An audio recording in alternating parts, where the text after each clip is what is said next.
క్రీస్తు నామమును బట్టి ఈ క్రిస్మస్ ఆరాధనకు చేరి వచ్చిన మీ అందరికీ నా శుభములు, మీకు కూడా ప్రత్యేక అభివందనాలు.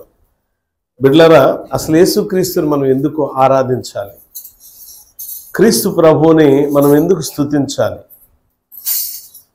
నిజంగా యేసుక్రీస్తు ప్రభువారు క్రిస్మస్ ఆరాధనలో మనం నేర్చుకోవాల్సిన మాట ఏంటంటే, క్రిస్మస్ ఆరాధనకు అర్థం ఏంటంటే లోకానికి పంపబడిన బహుమానమే క్రీస్తు. అంటే క్రిస్మస్ అంటే పంపబడిన బహుమానం అని అర్థము.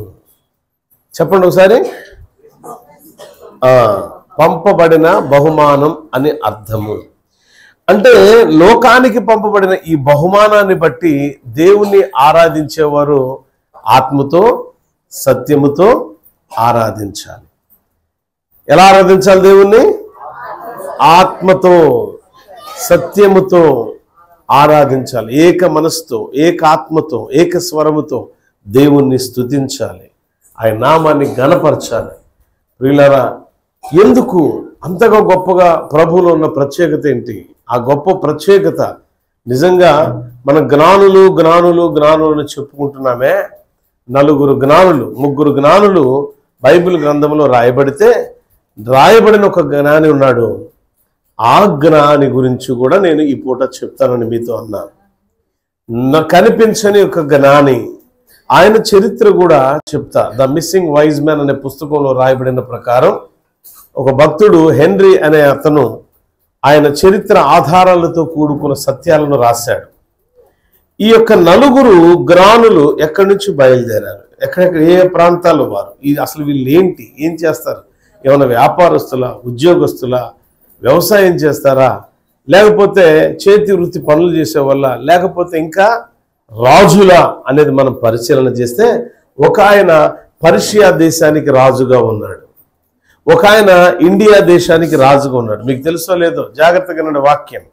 4 జ్ఞానుల్లో ఒక ఆయన ఇండియా దేశం నుంచి కూడా వెళ్ళి ప్రభువారిని దర్శించాడు. ఇండియా దేశం నుంచి కూడా ఒక జ్ఞాని వెళ్ళాడు. ఈ 4 జ్ఞానుల్లో తప్పిపోయిన జ్ఞాని ఒక దేశానికి సంబంధించినోడు. అయితే మిగతా 3 మాత్రం 3 దేశాలకు సంబంధించిన రాజులు. వాళ్ళు వీళ్ళలో ప్రత్యేకత ఏంటంటే, వీళ్లకు దైవికమైన జ్ఞానం ఎక్కువ, దైవ భక్తి కలిగిన వారు. రాజులే, కానీ కాలాన్ని బట్టి ఎప్పుడు ఏ సమయంలో ఏం జరుగుతుందో శాస్త్రాలను క్షుణ్ణంగా పరిశీలన చేయగలిగిన మేధావులు. అందుకే వారిని జ్ఞానులు అన్నారు. జ్ఞానులను ఎవరిని అంటారు? జ్ఞానం లేని అంటారా? ఏమా, మీరందరూ జ్ఞానులే. నిజం, మీరందరూ జ్ఞానులే కదా. మాట్లాడరా? మీరన్నా మాట్లాడండి. మీరందరూ జ్ఞానులు, అందుకే ఇట్టున్నారు కదా. లేకపోతే ఇంకా ఒక్కొక్కళ్ళ బుర్ర ఎంత ఉండిద్దో నాకు తెలుసు. పొద్దున ఒక ఆయన ఫోన్ చేసి, అయ్యగారు రేగ్గాయలు పెడదాం అనుకుంటున్నాను అన్నాడు.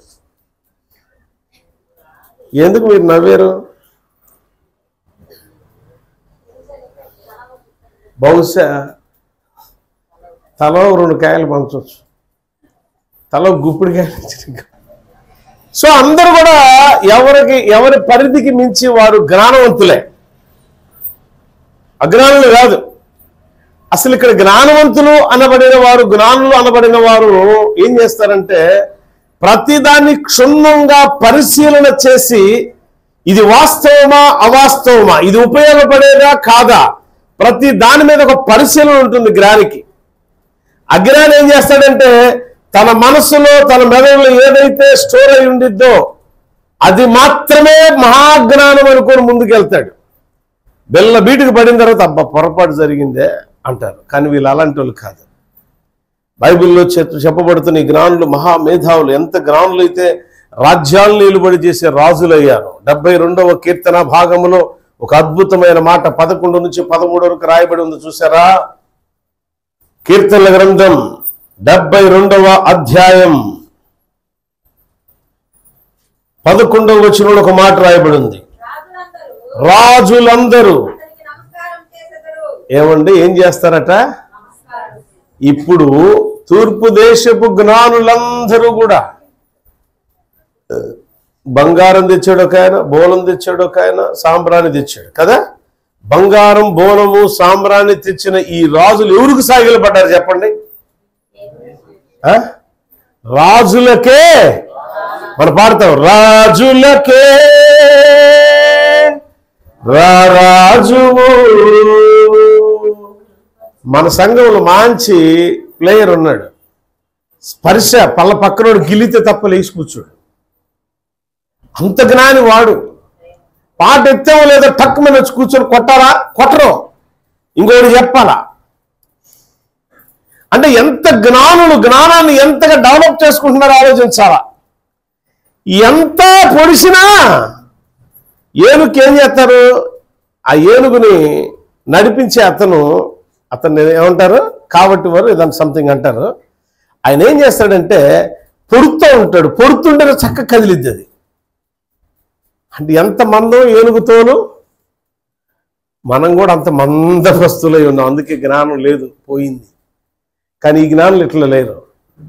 ఈ జ్ఞానులు ప్రతి దాన్ని క్షుణ్ణంగా పరిశీలన చేసి అడుగులు వేసే జ్ఞానులు వీరు. ప్రియులారా, బంగారం, బోలము, సాంబ్రాన్ని పట్టుకొని మరి 4వ జ్ఞాని అయిన వాడు ఏం తీసుకొచ్చాడంటే నీలపు రంగు రాయి ఒకటి, అంటే రంగు రాళ్లను. రూబీ కలర్ అంటే ఏం కలర్ చెప్పండి మీరు తెలుగులో? అది ఆ కలరే కదా? ఎస్, అది రూబీ కలర్, రైట్, మంచిది.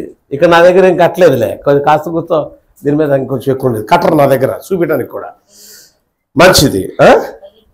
పగిలిపోయింది, కట్టింది పగిలిపోయిందంట, మీరు కూడా జ్ఞాపకం చేసుకోండి, అది కనపడదు ఎవరికి. అయితే రూబీ రాళ్ళు చేశారా? సంఘంలో ఎంత మేధావులు ఉన్నారు మరి. మీ సంఘాల్లో ఎంతమంది మేధావులు ఉన్నారు? మా సంఘంలో ఉన్న మేధావుల గురించి చెప్తున్నా ఇప్పుడు, జ్ఞానుల గురించి. అయితే ఆ జ్ఞానుల గురించి చెప్తున్నా. ఈ 4వ జ్ఞాని నీలపు రంగురాళ్లను, ఈ యొక్క వంకాయ కలర్ లో కొంచెం థిక్గా ఉండే రంగురాళ్ళు, రూబీ కలర్ రాళ్లను, అదేవిధంగా మంచి ముత్యాలను ఈ 4వ జ్ఞాని గ్యాదర్ చేశాడండి. ఇలా పేర్లు ఏంటంటే మెల్షియార్ అనే అతను ఒక ఆయన పర్షియా దేశం నుంచట. అంటే చరిత్రకారులు రకరకాలుగా చెప్పారు.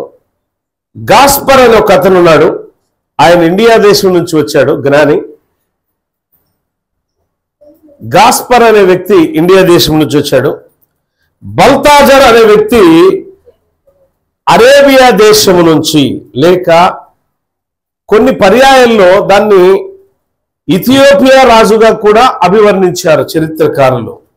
4వ ఆయన ఆర్తాబన్ అనే వ్యక్తి 4వ ఆయన. వీళ్ళు ఆయా దేశాల నుంచి ఏం తీసుకొచ్చారంటే ఒక్కొక్కరు, ఒక ఆయన బంగారం తీసుకొచ్చాడు, ఒక ఆయన బోలం తీసుకొచ్చాడు, ఒక ఆయన సాంబ్రాన్ని తీసుకొచ్చాడు, ఒక ఆయన చూస్తేనేమో 2 రకాల రంగురాళ్లను, 3వదిగా ఏం చేశాడంటే మంచి ముత్యాలను తీసుకొని వచ్చాడు. తీసుకొని ప్రయాణమై వస్తూ ఉండగా వీళ్ళు అనుకున్నారు, ఈ యొక్క ఆర్తాబన్ అనే వ్యక్తి గురించి మీతో చెప్తున్నా నేను ఇప్పుడు. 4వ వ్యక్తి మిస్ అయిన జ్ఞాని గురించి. వీళ్ళందరూ కూడా కలిసి గుండ్రపు దేవాలయం అని ఒక దేవాలయం దగ్గర 7 దేవాలయాలు నిర్మాణం ఒకే చోట జరిగిందట. ప్రపంచంలో అతి పురాతనమైన దేవాలయం అది. ఆ దేవాలయం దగ్గర మనం 7 గోళాల దేవాలయం దగ్గర మనం కలుసుకొని ప్రయాణమే వెళ్ళిపోదాం అనుకున్నారు. ఐగుప్తు దేశంలో ఉండిద్దట, అప్పట్లో ఉండేది. అంటే ఈ 7 గోళాలకు సంబంధించిన దేవాలయం ఎక్కడైతే ఉన్నదో ఆ కాలంలోనే అతి పురాతనమైన దేవాలయం అది. అక్కడ కలుసుకొని మనం ప్రయాణం అయిపోదాం అనుకున్నారట వీళ్ళు. ప్రియులారా, ఈ ఆర్తాబన్ అనే వ్యక్తి మిస్ అయిన 4వ జ్ఞాని గురించి మనం ఎక్కువ చెప్పుకుందాం. ఎందుకంటే అతని గురించి చాలా మంది తెలియదు. ఆయన యాజకుడు, రాజే కాదు, ఒక యాజకుడే కాదు, వైద్యుడే కాదు, మన భాషలో చెప్పుకోవాలంటే ఒక మంచి జ్యోతిష్యుడు. అవలేనగా అన్ని కూడా ప్రతి పురాతనమైన ప్రతిదీ కూడా ప్రతి గ్రంథం కూడా అవగాహన కలిగిన వ్యక్తి. వీళ్ళ గురించి ఎందుకు చెప్తున్నానంటే, గొల్లలు జ్ఞానులు ప్రభు యొద్ద వచ్చి సాగిలపడి పూజించిరి అనే మాట ఈరోజు నన్ను మాట్లాడుతుంది. యేసు ప్రభు వారిని ఎందుకు పూజించారు? యేసు ప్రభు వారిని ఎందుకు ఆరాధించారు? యేసయ్యలో ఉన్న ప్రత్యేకత ఏముంటే రాజులు సైతం నేల కొరిగి నమస్కారం చేసి పూజించారు అంటే, యేసు ప్రభు ఎలాంటి వాడో తెలుసా?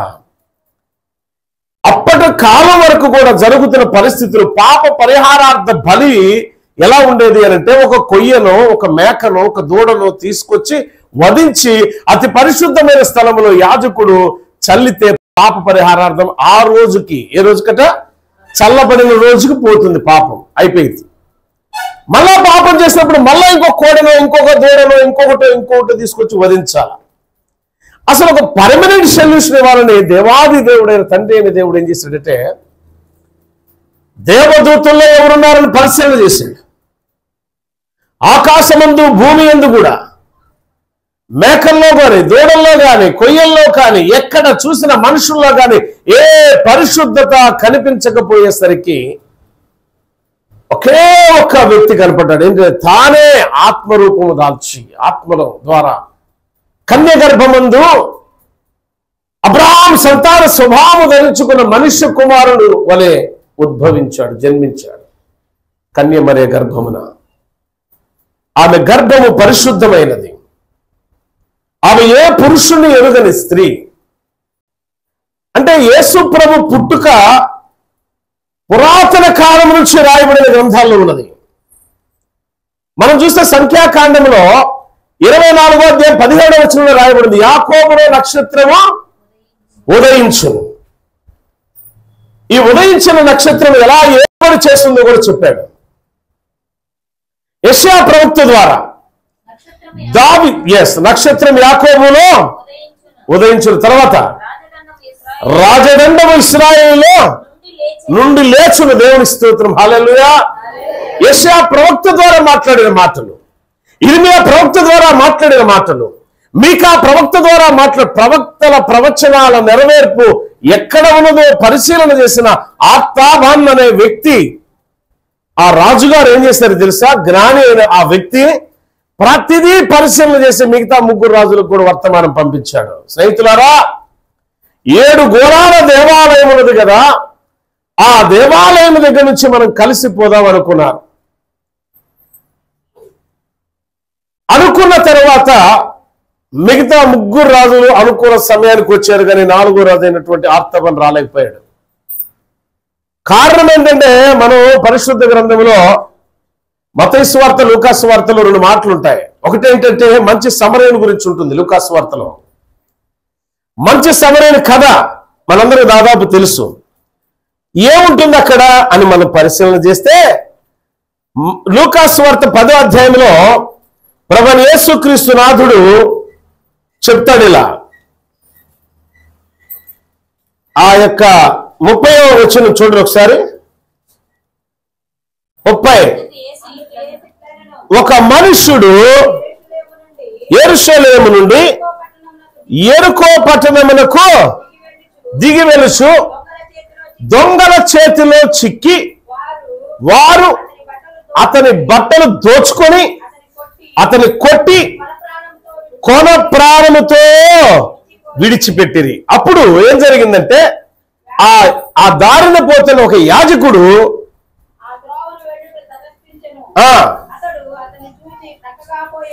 ఆ గాయపడిన వ్యక్తిని చూసి, కొన ఊపిరితో నా వ్యక్తిని చూసి ఒక యాజకుడు పక్కకి వెళ్ళిపోయాడట. తరువాత లేవీయుడు వచ్చాడట, లేవీయుడు పక్కకి వెళ్ళిపోయాడట. ఆ తర్వాత సమరయుడు వచ్చాడట. ఆ సమరయుడు మార్గ మధ్యంలో ప్రయాణంపై పోతున్నవాడు. ఎవరి గురించి చెప్పారు?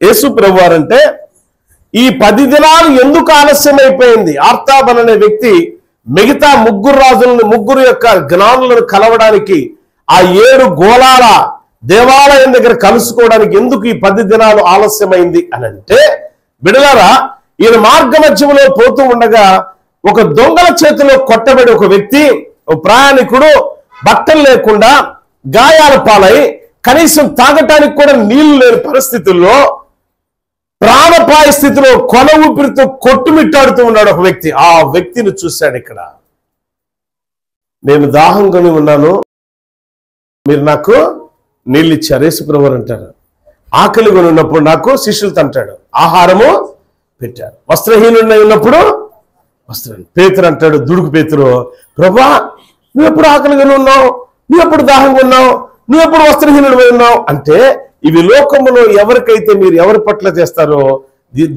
అవి నా పట్ల మీరు చేసినట్లే. ఈ వాక్యాన్ని గుర్తుంచుకొని చాలు, ముందుకెళ్దాం. మరి ఈ దెబ్బలు తలిగి కొనవొప్పిరితో ఉన్న వ్యక్తి దగ్గరకు ఈ వ్యక్తి ఆర్తాబన్ అనే వ్యక్తి వచ్చి, యేసు ప్రభు మన యొక్క లోకములో ఉన్న మనుషుల ఉపమానాలు ఎలా ఉంటాయంటే సొంత కల్పన కథలతో కూడుకున్న ఉపమానాలు చెప్తారు. యేసు ప్రభు వారి యొక్క ప్రతి ఉపమానం కూడా జరిగిన వాస్తవాలే, అవాస్తవాలు కాదవి. చాలా ఆత్మీయ లోతుల్లో నింపబడిన ప్రతి ఉపమానం కూడా లోతైన భావాలతో కూడుకొని యేసు ప్రభు వారు చెప్పారు. ప్రియులారా, అంటే జరిగిన వాస్తవాలు మనుషులు చెప్పేయేమో ఊహించుకొని చెప్తారు, ప్రభువారేమో ఆత్మీయమైన లోతులను చెప్తారు. దేవునికి మనుషులకు ఉన్న వ్యత్యాసం అది. ఇక్కడ ఒక మంచి సమరైన కథను మనం చెప్పారనుకున్నాం, కానీ నేను కూడా నాకు తెలియని దినాల్లో ఇవన్నీ కూడా యేసు ప్రభువారు ఆత్మానుసారంగా ఏదో ఒక ఉపమానం చెప్పాడు అనుకున్నా, కానీ దానిలో కూడా ఒక వాస్తవం దాగి ఉందనేది నేను నేర్చుకున్నాను. చూడండి, ఆర్తాబన్ అనే వ్యక్తి ఎందుకు మిస్ అయిపోయాడు? ఈ జ్ఞాని మిగతా ముగ్గురు జ్ఞానులతో ఎందుకు వెళ్ళలేకపోయాడు? మార్గ మధ్యములో ఆయన ప్రయాణమైపోతున్నప్పుడు దారిలో కొన ఊపిరితో ఉన్న ఒక వ్యక్తిని బ్రతికించడం కొరకు ఫస్ట్ ఆయన వెచ్చించింది ఏంటి తెలుసా? ప్రభు కొరకు తీసుకొస్తున్నాడు 3 వస్తువులు. మొదటిది నీలపు రంగురాళ్ళు, రెండవది రూబీ కలర్ రంగురాళ్ళు, మూడవది మంచి ముత్యాలు. ఈ మొదటి కలర్ ఏదైతే నీలి రంగు అనుకుంటున్నామో ఆ కాలములో ఆ రంగురాళ్ళు చాలా విలువైనవి. ఆ విలువైన రంగురాళ్ళను కొన్నిటిని అమ్మేసి ఒక పూట కూని వాని ఇంటికి వెళ్ళి డబ్బులు కట్టి ఇతన్ని బాగు చేసి మంచి ఆరోగ్యవంతుడయ్యాక ఇంటికి పంపించండి అంటే ఏం చేశాడు తెలుసా? యేసయ్య వస్త్రహీనుడు మీకు కనపడినప్పుడు, దిక్కులేని వారు కనపడినప్పుడు మీరు ఆదరించండి అని చెప్పాడే. ఆ మాటలు ఎవరి కోసమో కాదు, మన కోసమే. ఆర్తాబన్ అనే వ్యక్తి యేసు ప్రభు దగ్గరకు సమీపంగా వెళ్ళలేకపోవచ్చేమో, కానీ ఆయన క్రియల రూపం వల్ల బహు దగ్గరగా సమీపించిన వ్యక్తి ఆర్తాబన్ అనే వ్యక్తి. ఈ 4వ జ్ఞాని. అంటే మొదటిది ప్రభు కొరకు వెచ్చించాడా, గాయపడిన ఒక మనుషుడు కొరకు వెచ్చించినట్ట, ప్రభు కోసం వెచ్చించినట్ట? మీరు ఆత్మీయంగా ఆలోచన చేయండి. యేసు ప్రభు వారు ఏమన్నారు తెలుసా? శిష్యులతో అంటున్న మాట, నేను ఆకలితో ఉంటే నాకు అన్నం పెట్టారు, నేను దాహం వేస్తే నాకు నీళ్ళు ఇచ్చారు, నేను వస్త్రహీనుడు అయినప్పుడు నాకు వస్త్రాన్ని ఇచ్చారు. అంటే నీకెప్పుడు పెట్టాం ప్రభా, నీకెప్పుడు ఇచ్చాం ప్రభా అన్నాడు పేతురు. ఇవి ఎవరికైతే చేస్తారో వారికి చేస్తే నాకు చేసి. ఇప్పుడు ఆర్తాబన్ ఎవరికి చేశాడు? గట్టిగా చెప్పండి, 102 మాత్రమే. అంటే ఇప్పుడు యేసయ్యకి ఆ 3 జ్ఞానుల కంటే ఈయన దగ్గరికి వెళ్ళాడా లేదా? శరీరానుసారంగా దూరం ఉన్నాడే కానీ దగ్గరకు వెళ్ళాడు. దేవుని స్తోత్రం, హల్లెలూయా. ఈ మిస్సింగ్ వైజ్ మ్యాన్ అనే వ్యక్తి, ఆయన జ్యోతిష్యుడు కావచ్చు, వైద్యుడు కావచ్చు, రాజు కావచ్చు, యాజకుడు కావచ్చు, క్రియలలో కూడా దేవునికి అతి సమీపంగా ఉన్నాడు. మనం కూడా ఆత్మీయ జీవితంలో చాలా మంది అనుకుంటారు కదా, యేసు ప్రభు వారి దగ్గర ఈ రాజులు ఎందుకు సాగిలపడ్డారు అంటే ఆయన రాజులకే రారాజు కాబట్టి. అది ఎరిగిన ఈ జ్ఞానులు సాగిలపడ్డారు. అయ్యా, మేము నామకార్థంగా శరీరానుసారంగా ఈ లోకానికి మేము రాజులం, కానీ మా పరిధి రాజపరిధి పర్షియా దేశాన్ని, ఆ దేశం వరకే నేను రాజుని, ఆర్మోనియా దేశం ఆ దేశం వరకే నేను రాజుని, ఇండియా దేశం ఆ దేశం వరకే నేను రాజుని. కానీ ప్రపంచాలకే రారాజు ఎవరు అంటే ఆ చక్రవర్తి నువ్వే, కాబట్టి నీకు సాగిలపడుతున్నాం ప్రభు అని దేవుని ఎదుట సాగిలపడి ఏం చేశారంటే 3 రాజులు ఒక ఆయన బంగారం ఇచ్చాడు. ఇక్కడ ఆర్తాబన్ ఏమి ఇచ్చాడట? మొట్టమొదట నీలపు రంగురాలు ఇచ్చేసాడు, అయిపోయింది. రెండవది, ఈయన వస్తూ ఉండగా ఇక ఆ 10 దినాల గ్యాప్ ఎంత గ్యాప్ వచ్చిందంటే చాలా గ్యాప్ వచ్చింది. చాలా ఇక సంవత్సరాలు గడుస్తున్నాయి. ఈయన వస్తూ ఉండగా జరిగిన పరిస్థితి ఏంటంటే హేరోదు రాజు ఒక ఆర్డర్ పాస్ చేశాడు. ప్రియులారా, బైబిల్లో మనకు రాయబడి ఉంటుంది, 2 సంవత్సరాలు పిల్లల్ని చంపమని. పసిబిడ్డలను అంగలార్పు, రామాలు అంగలార్పు వినబడును అనే ప్రవచనం నెరవేర్చబడింది. ఇక్కడ జ్ఞానులు సాగిలపడుట అనేదాన్ని 72వ కీర్తనకారుడు ఏమని చెప్తున్నాడు? 72వ అధ్యాయము 11వ వచనంలో రాజులు ఆయన ఎదుట సాగిలపడెదరు. ఈ ప్రవచనం నెరవేర్చబడింది యేసు ప్రభువు. 2వ ప్రవచనం రామాలో అంగలార్పు, అంటే పసిబిడ్డల ఆక్రాందన, తల్లుల ఆక్రాందన. అయ్యో నా బిడ్డను చంపేస్తారు, బలవంతంగా తీసుకెళ్లి చంపేస్తున్నారు. కారణం ఏంటంటే హేరోదు రాజుకి నిజంగా లోకరక్షకుడు ఎక్కడ పుట్టాడనేది తెలియక మతి భ్రమించింది. ఎంత క్రూరుడో తెలుసా? పసిబిడ్డలకు ఏం తెలుసండి? పసిబిడ్డలు పోలి పరలోక రాజ్యం ఉంటుందన్నాడు. అంటే హేరోదు రాజు యొక్క దుష్టత్వం ఇక్కడ కనపడుతుంది మనకి. హేరోదు రాజు యొక్క దుర్మార్గం ఇక్కడ కనపడుతుంది. దేవుని ఎదుట దుర్మార్గంగా ప్రవర్తించేవాడు ఎంత మాత్రం కూడా వర్తిల్లడు. దేవుని బిడ్డల పట్ల, దేవాలయం పట్ల దుర్మార్గంగా ప్రవర్తించేవాడు ఖచ్చితంగా కూల్చివేయబడతాడు. కారణం ఏంటంటే పరలోకము నుండి అగ్ని వారి మీదకు దిగివచ్చును. అయితే ఇలా ఇంత క్రూరత్వం కలిగిన వాడికి ఖచ్చితంగా పనిష్మెంట్ ఉంటుందని బైబిల్ గ్రంథంలో అనేక పర్యాయాలు, అనేక చోట్ల రాయబడి ఉంది. ఓకే, ఈ యొక్క ఐగుప్తు దేశంలో జరుగుతున్న ఈ అంగలార్పు విన్న ఈయన ఏం చేశాడంటే చాతనైన మట్టుకు తన దగ్గర ఉన్న రూబీ రాళ్ళు ఉన్నాయి కదండి, ఆ రాళ్ళ మొత్తం కూడా అమ్మి పడేసి అనేక మంది తల్లుల ఆక్రాందన కన్నీటి బొట్టును తుడిచివేశాడు. దేవునికి స్తోత్రం, హల్లెలూయా. అనేక మంది ప్రాణాలు కాపాడాడు ఈయన. ఎంత మంచివాడు ఆర్తాబన్ అనే వ్యక్తి. నీ దృష్టిలో, నీ కళ్ళ ఎదుట ఎప్పుడైనా సరే ఒక వ్యక్తి అంగలారుస్తున్నాడు అంటే ఆ అంగలార్పుని ఎట్లయినా నాట్యంగా మార్చాలి అని క్రీస్తు బిడ్డగా, క్రీస్తు వారసురాలుగా, వారసుడిగా ఏ రోజైనా ఒక ప్రయత్నం చేసి చూసావా? మన ఎదుట, మన కళ్ళ ఎదుట మన ఆత్మీయులు ఎవరైనా సరే బాధపడుతుంటే చూసి ఈనాటి కాలం అయితే ఫేస్బుక్లో డోంట్ వరీ దేవుడు మీతో ఉన్నాడు అంటాం తప్ప క్రియారూపంగా వెళ్ళి సహాయం చేసే వ్యక్తులు లేరండి. మాటలు చెప్పమంటే చూడు, పూటలు గడిచిన మాటలు ఆగవేక, తూట్లు బారులు కత్తులు కట్టారులే మాటల్లో. ఆ ఎక్స్ప్రెస్ ఆగదు, నోరు జరిగితే ఆగదు. కొంతమంది చూసారా, వింటున్నాడు కదా అని డాష్ అంతా చెప్తారంట. నాకు తెలియదు, అది ఏదో అంటారు, నాకు తెలియదు. అంటే వినేవాడు ఉండాలి, ఏదేదే చెప్పేవాడు వినేవాడు ఉండాలి, కానీ చెప్పేవాడికి వినేవాడు లోకువ కదా. మనం వింటున్నాం కదా అని చెప్తా ఉంటారు కళ్ళు. సో ఆర్తాబన్ ఇలా కాదు. ఆర్తాబన్ యొక్క ఒక్కొక్కటి స్టెప్ చూడండి. మొదటి స్టెప్, ప్రాణపాయ స్థితిలో కొట్టుమిట్టాడుతున్న వాడి యొక్క ప్రాణాలు కాపాడాడు, ఒకటి. రెండవ స్టెప్, అనేక మంది పసిబిడ్డల ఆక్రాందన విన్న ఆర్తాబన్ చేసిన పని ఏంటంటే తన దగ్గర ఉన్న రూబీ రాళ్ళన్నీ కూడా అమ్మేసి వీలైన మటుకు పసిబిడ్డల ప్రాణాలు కాపాడాడు. మూడవది, ఆఖరిది ఏంటంటే ఆయన దగ్గర ఉన్న వస్తువు ఏంటట? ముత్యము. ముత్యం గురించి ప్రభువారు మత్తయి సువార్తలో 11వ అధ్యాయంలో అనుకుంటా అంటాడు, నేను మంచి ముత్యాల వ్యాపారిని. మంచి ముత్యాల వ్యాపారి ముత్యాలు మంచి అని కొంటాడు కానీ చెడ్డే కొనడు. బహుశా ఈయన గురించే చెప్పుకుంటాడు అది కూడా.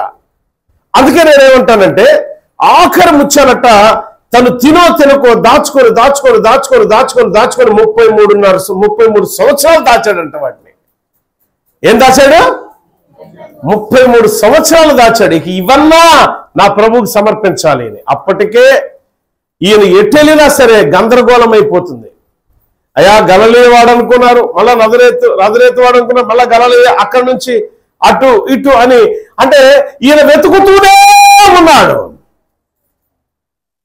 యేసు ప్రభువుని కనుగొనేసరికి 33 సంవత్సరాల కాలం పట్టింది ఆర్తాబన్కి. అయినా సరే పట్టు వదలకుండా ఆయన వెళుతూనే ఉన్నాడు తన ప్రయాణంలో, ఒక్కసారి కూడా వెనుదిరిగి చూడలా. ఆఖరి ప్రయత్నం ఏంటి తెలుసా?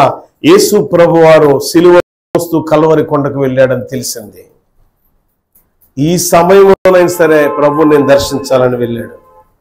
ఆ మార్గంలో వెళుతూ ఆ యొక్క ఆఖరిగా ఆయన దాచుకున్న మంచి ముత్యాలను ప్రభు సమర్పిద్దాం అనుకున్న ముత్యాలను ఆయన ఏం చేశాడు చూసావా?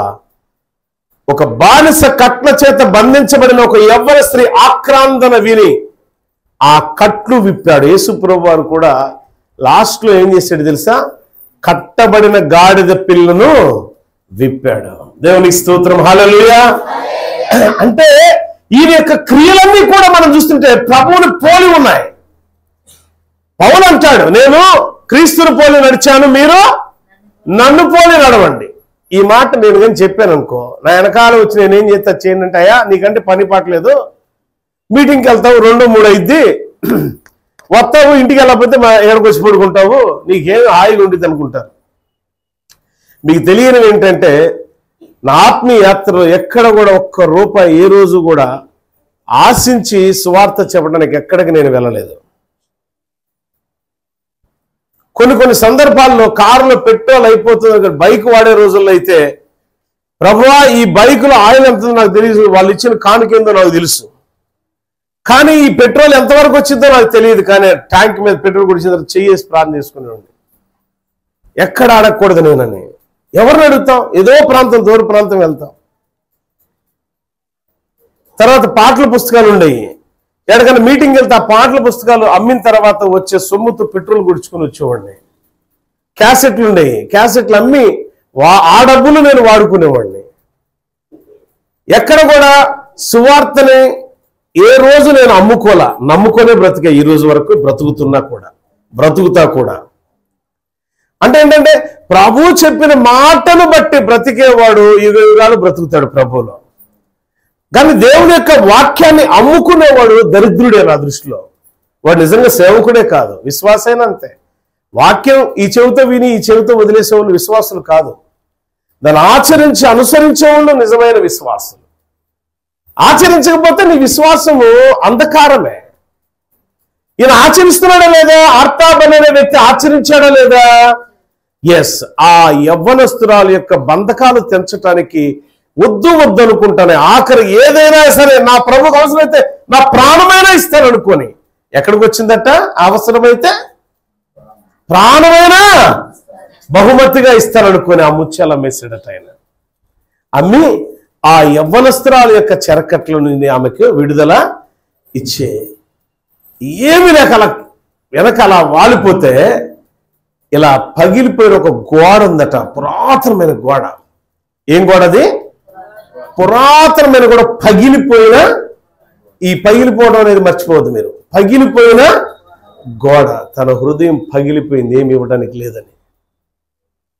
క్రిస్మస్ అనగానే ఉత్త చేతులతో ఊపుకొచ్చిన వాళ్ళందరికీ కూడా నా హృదయపూర్వక వందనాలు. అంటే మీ అన్ని ఖాళీ చేతులు దారి పాపం ఇంటి దగ్గర బయలుదేరి ఉంటారు. దేవునికి ఏదో ఒకటి ఇద్దాం, కానుకిద్దామనో పలహారాలు ఇద్దాం. పాపం మీరు ప్రయాస్తూ వస్తూ ఉండగా మీకు కూడా కొన విపరీతి ఎవడో తగిలి ఉంటాడు, వాడికి ఖర్చు పెట్టుంటారు. పసిపిల్లలు ఆక్రమంగా నిలబడి ఉండేది, వాళ్ళకి ఖర్చు పెట్టుంటారు. ఏం సీరియస్ అవుతున్నారు నా ఇంకా? హల్లెలూయా. ఏందయ్యా ఏడా ఉన్నారా? మంచిది. ఆఖరికి దాచుకొని ఈ కానుకన్నా వేద్దాం అనుకున్న టైంలో పాపం ఎవరో ఒక భిక్షగాడు వస్తే ఆ కానుక కూడా సమర్పించి ఏమి లేని స్థితిలో పగిలిపోయిన గోడ దగ్గర అలా అంగలారుస్తున్న ఆర్తాబన్లాగా ఉన్నారు మీ ముఖాలు కూడా. దేవుని స్తోత్రం, హల్లెలూయా. ఏడుస్తున్నాడట, ప్రభువా నీ కొరకు నేను అన్ని సిద్ధపరిచానయ్యా, సమయానికి రాలేకపోయాను, కనీసం ఆ కాలం రాలేకపోయా. 33 సంవత్సరాల నుంచి నా అన్వేషణ, తినకో ఎండనక వాననక చల్లనక ఎన్నో రకాల బాధలు అనుభవించి ఆఖరి ఘట్టంలో నీ సముఖానికి చేరదామనుకుంటే తండ్రి చూడండి నా దగ్గర ఏమీ లేదు, నా ప్రాణం తప్ప. ఏడుస్తూ కన్నీరు మున్నీరు ఏడుస్తున్నాడట. ఆ సమయంలో ప్రభు ఆర్తాబన్ను దర్శించాడు. దగ్గరకు వచ్చి ఆర్తాబన్, ఇవన్నీ కొరక ఇవన్నీ నువ్వు లేని వారికి చేసావు కాబట్టి నాకు నువ్వు చేసిన వాడవే, వెళ్ళి నా గురించి సువార్త చెప్పన్నప్పుడు ఆయన తిరిగి వస్తూ ఉండగా దేవుని సువార్త చెబుతూ తన ఇంటికి పైన వెళ్ళిపోయాడు. ఆయన యాత్ర అలా ముగిసింది. 3 దినాలు అలా కాదు, వచ్చారు. ఒక ఆయన బంగారం యూదుల రాజుకి గుర్తు, బోలం సామ్రాణి, యాజకత్వానికి గుర్తు బోలం సామ్రాణి, యేసుక్రీస్తు పునరుద్ధారానికి గుర్తు. అంటే దీంట్లో ఏముంది అని అంటే, మూడిట్లో కూడా ఇక్కడ 3 జ్ఞానులు తక్కువ కాదు, అలాగని మిస్ అయిపోయిన 4వ జ్ఞానే తక్కువ. అన్నిటికీ ఎక్కువ మనమే. ఆమేన్, హల్లెలూయా. వాళ్ళకంటే ఎక్కువ చెప్పండి అక్కాయలు, మనమే కదా. మనం తలుచుకుంటే 4 అట్టకాయలని ఇవ్వగలుగుతాం, 4 గిద్దలు బియ్యమైనా ఇవ్వగలుగుతాం. వాళ్ళే మెత్తారు బంగారు బోలం సామ్రాణి తప్ప. దశంభాగానికి అవసరమైతే కావాల్సినంత సిల్లు పెట్టేస్తాం మనమైతే. వాళ్ళే మెత్తారు బంగారం తప్ప. ఏనాయన అంతేనా? ఎంతమంది దొంగలు ఉన్నారైనా చూస్తున్న వాళ్ళు ఎంతమంది దొంగలు ఉన్నారు? హృదయాన్ని ఇవ్వడం సాధ్యపడితే దేవునికి మనం ఏదైనా ఇవ్వగలుగుతాం. దేవాది దేవునికి ఇవ్వటం సాధ్యపడింది. అద్వితీయ కుమారుడైన క్రీస్తునాథుడిని లోక పాప పరిహారార్థం. క్రిస్టమస్ అంటే ఏంటో తెలుసా? క్రీస్తుని హృదయపూర్వకంగా అంగీకరించి మన హృదయాన్ని ఇవ్వటమే నిజమైన క్రిస్మస్. ఇప్పటికి కూడా దేవునికి నీ హృదయాన్ని ఇవ్వకుండా ఆర్తబాన్ అన్నీ ఇచ్చాడు. లాస్ట్కి ఏమన్నాడు తెలుసా? నా హృదయమే కాదయ్యా, నా ప్రాణం కూడా నీ కోసం ఇస్తానన్నాడు. దేవుని స్తోత్రం, హల్లెలూయా. సమస్తమును ఇచ్చిన వాడు ఆఖరికి ప్రాణము కూడా ఇవ్వడానికి సిద్ధపడ్డాడు. విలువైన బంగారం ఒక ఆయన ఇచ్చాడు, సామ్రాణి బోలం ఒక ఆయన ఇచ్చారు. వాళ్ళంతా కూడా రాజులు, జ్ఞానులు.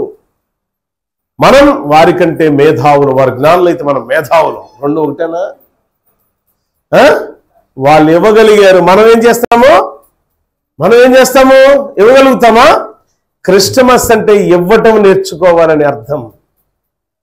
హృదయాన్ని ఇవ్వటం నేర్చుకో ఫస్ట్. నువ్వు నీ హృదయాన్ని దేవునికి ఇవ్వటం సాధ్యమైతే అదే నీ హృదయంలో గొప్ప వెలుగు. ఎప్పుడైతే దేవుని కోసం నీ హృదయాన్ని ఇవ్వడానికి సిద్ధపడతావో, ఎప్పుడైతే నీ హృదయం దేవుని కొరకు ఖాళీగా ఉంచుకొని దేవుని ఆహ్వానిస్తావో, అది నిజమైన క్రిస్మస్.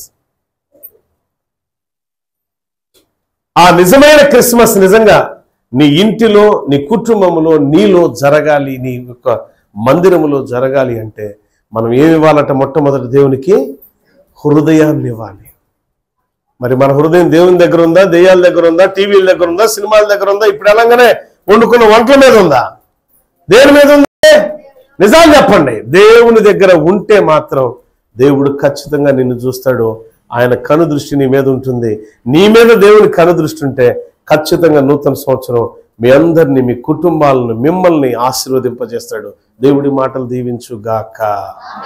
బంగారం బోలము సామ్రాణి మత్తయి సువార్త 2వ అధ్యాయంలో మనం చూస్తున్నాం. ఏ సమర్పించారట? 12. చూడండి ఒకసారి, 12వ వచనం, 2:12 లేక 11వ వచనం చదవండి. ఆ ఇంటిలోనికి వచ్చి తల్లి అయిన మరియను ఆ శిశువును చూచి సాగిలపడి ఆయనను పూజించి తమ పెట్టెలు విప్పి బంగారము సామ్రాణి బోలము కానుకలుగా ఆయనకు సమర్పించి. మరి నువ్వే సమర్పిస్తున్నావు? ఏం సమర్పించారట వాళ్ళు? సమర్పణ అనగానే మా నోరు రాదయ్యా, నువ్వు లేనిపోయింది సమర్పణ గురించి చెప్పాక అసలు కదా. మనం చీకట్లోనే ఉండిపోతున్నాం. మీరు అనుకుంటారు భలేవాడు, మా ఇంట్లో, మీ ఇంట్లో 100 క్యాండిల్ బల్బు, మా ఇంట్లో 1000 క్యాండిల్ బల్బు ఉందంటారేమో. అయ్యి మాడిపోయే రోజులు వస్తాయి. నీ హృదయం ఎందుకు వెలిగించబడతలేదంటే నీ హృదయం పాపాన్ని ప్రేమించే విధంగా ఉంది. దేవునికి సమర్పించే హృదయం నీది కాదు. దెయ్యాలు తాండవిస్తున్నాయి. దెయ్యాల దెబ్బన ఊరం తెలుసా మీకు? తెలుసా? ఈస్ట్ గోదావరిలో నేను మొన్న కొత్తగా విన్నా. ఏ ఊరంటది? మీ అందరూ అక్కడ తీసుకెళ్తా. ఎందుకంటే మీ ఫ్రెండ్స్ ఉంటారు అక్కడ. మీ ఫ్రెండ్స్ ఉంటారు, నాట్యం ఆడుతూ ఉంటారు, ఇక వాళ్ళతో పాటు మీరు కూడా.